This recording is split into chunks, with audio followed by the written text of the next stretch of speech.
İkinci bab bir meydan çelişiş. 1938 yılı Türkmenistan. 19. əsrinin 30. yıllarda Türkmenistanның hazırki Aşxabadda neçə əsrlik tarixinin boran çapqınlarına bərdaşlıq berib, özünün zimin bütünlüyünü saqlab gələn, asmını süzük, tupuruqi yeşil kiçik bir Türkmen xandanlığı var idi. 40. yıllarga kirish oldidagi bu podshohlik tuzumidagi davlat garchi Yevropa sanoat inqilobining güdük ovozini kechikib anglagan bo'lsa-mu, ammo o'zining odilligi, suyining mo'lligi, zaminning munbatligi bilan boshqa davlat xonadonliklaridan alohida farqlanib turadi. Xalq podshohdan, podshoh xalqdan rozi edi. Mushundaq asoyishli kunlarning birida turk xalqining ayamlaridan biri bo'lgan Yangi yil Navruz yetib keldi. Avam xuşallıqqa tolup, bu yeni yılını yaxşı kütüp almaqçı boluşdu. Bəy dörələr qoy kalı soydu. Yoxsullarmı toxu toşqanlarını aymadı. Ular meydanlarda daş qazan esib, xətmə nəzir qilishni başladı. Ular Allah'tan bu bir yılda katta molçılıqның, toqçılıqның buluşunu, su yağmurunun köp buluşunu, xandallıqның əmin buluşunu tilab dua tilavet qilishdi. An'anaviy odat bo'yicha atsi yurt-yurtlardan kelgan kuchtingir palvonlar, botir chavandozlar, chelishchi mardlar, o'qiyotchi marganlar hammasi bir bo'lib, xonlik maydoniga yiqilib, o'z karomatlarini ko'rsatib baslashadi. Zafar quchquchilar xonlik tarafidan alohida tortiqlanadi. Bugun chelish maydoni alohida qizib ketgan edi. Yiroq yaqindan kelgan yurt palvonlari bas-basda maydonga tushishdi. Ba'zilari ujmidek to'kilsa, ba'zilari maydonda qo'ziqdek turib osmonga to'p atadi. Tush bo'la bo'lmay, notanish bir zangi palvon orqa-orqadan raqiblarini yiqitib, maydonni bir oldi. Qisqasi, uningga odam to'shmaydi. Podshoh alamdor qalamdorlarni elib, Navruzda bekroq qiziydigan bu chelish maydoniga kelib ulgurgan edi. Ustixini kilangsiz bu zangi palvonning oldida o'ziga hech kimning chiqolmaganligini ko'rib, texmidimig ochdi. O'z kibrini ko'rsatib, yo'llasda ko'rgirguncha maydasiga to'p surkab, oshqan to'pini havoga so'radi. Avam uningga opirinlarni o'qishdi. Xonmu beshini lang'ishtib, uning palvonligiga qoyil bo'ldi. Zangi palvon xonning o'ziga diqqat qilganligini ko'rib, texmi hayajonlandi va haddidan eshib, o'zini tutolmay, aqlidan esib, avomga qarab hurkirdi. To'p so'rib, qo'lim taldi. Ostonining erkaklari qaydi? Bu so'z xonga yoqmadi. Xon yendigi o'rda palvonlarga ishorat qildi. Odatda avom ichidagi bundoq kuchtingurlar musobaqaga xon o'zi yorliq bermasa, o'rda ichidagi palvonlar qatnasha olmaydi. Ordu palvoni maydonga tushdi. Ilgirki chelish musobaqalarida o'zi nechasi qavul bo'lgan palvonlarni yartishlatgan ordu palvoni bu qatim zangi palvon bilan bir oz har tortishib qoldi. Ordu palvoni har xil amal ishlatib baqdi, lekin unum bo'lmadi. Agar zangi ordu palvoni bilan emas, boshqa avom ichidagilar bilan tutishgan bo'lsa, bu vaqtcha kamda 3-4 ni yo'lga selib bo'lgan bo'ladi. Pan ishiltish navbati endi zangi keldi.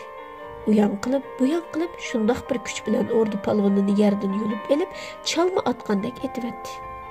Maydonda qiqas cho'qin ko'tarilib, zangiga opirinlar o'qildi. Bu ish xonga har keldi. Chunki zangi palvon bu xonadonlikning odami bo'lmasdan, balki boshqa eldan kelgan o'tkinchi savdogarlarning xizmatkori edi. Ular savdo safarida bu yerdan o'tib qolib, bu Navruz faoliyatiga tasodifiy qatnashib qolgan bo'lib, xon ochiq bilan yenidagi boshsang'un qarab qo'ydi. Xon jamoatidan bo'lgan boshsang'un 30 yoshlarning qarasini olgan, Yevropadagi dangliq harbiy maktablarda muntazam tarbiyalangan alohida farosatlik, alamdimi, qalamdimi yetishib chiqqan tangdasiz botir yigit bo'lib, Yiroq yaqindagi davlat xonadonliklarining hech qaysisida bundoq yoshdagi odam boshsang'un bo'lib boqmagan edi. Uning janggohdagi karomati xalq orasida doston bo'lib tarqalib yuradi. Qisqasi, bu xonadonlikni xonadonlik qilib, qo'shni uluslarning yomon ko'zini saqlab turgan odam dal mush boshsang'un Pashaxon edi. Boshsang'un Pashaxon mushtobda shaxtini bekta turib ketdi. Uning g'ururi xo'rliqdan etishib, mushtumi ixtiyorsiz tugilib ketdi. Qanday qilish kerak? O'zim maydonga tushsam, uni yengishimda gap yo'q.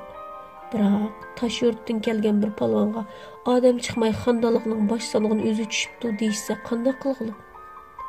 Tushmay desam, zangining abdi yomon. Hey, bo'ptila, nima istamamdi? Ish qilib zangi bo'lg'iniga to'yg'izmasam, bo'lmay ketay. Bosh solg'in g'azabdan kamar nagonlarni bir yoqqa cho'rib tashlab, xonga o'tinish ko'zi bilan qaradi. Bu ish xonga yoqdi. Dal shu paytda avam orasidan bir yigit maydonga chiqdi. Yigitning qomati yeshi bosh solg'inga yondosh bo'lib, kiyimining oddiyligini hisob olmaganda, uning qovul badani va nur yig'ib turgan chiroyiga qarab, kishilar uni bir xandonliqning shahzodasimikin deb qoladi. Yigit o'dan qaytgan tayg'andek to'xtamay nafas elib turadi. Chunki u oldida chavandozlik maharatining ustunligi bilan o'g'liq tortish o'yinlarida karomat ko'rsatib g'alaba xushallik surayotganda bir to'p bolalar uni alaytan bu yerga boshlab kelgan edi. Chelish boshqarg'uchi xushallik bilan unlik ovozda to'ldi. Ayyuhannas, Sharqiy xonlikdan kelgan zangi palvon bilan Turkman xondanligining palvoni elishadigan bo'ldi.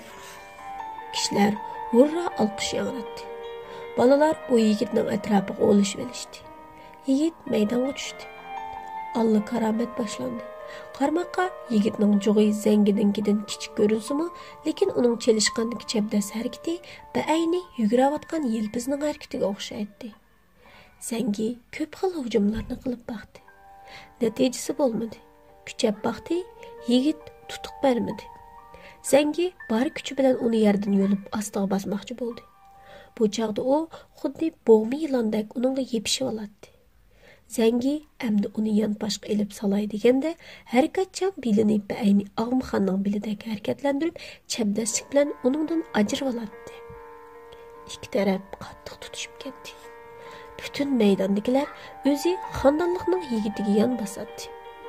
Ular ko'nglida o'z yigitining o zangini ostiga besib qo'polmas qilib yetishini xohlaydi. Dal mush paytda avamning tiliga ijobat bo'ldimi, yigitga shundoq bir kuch keldiki, o'zidan xelini ig'ir bo'lgan zangini yerdan chamg'ur yulgandek yulib oldida yonpashqa olguncha kuchab otdi. Ah!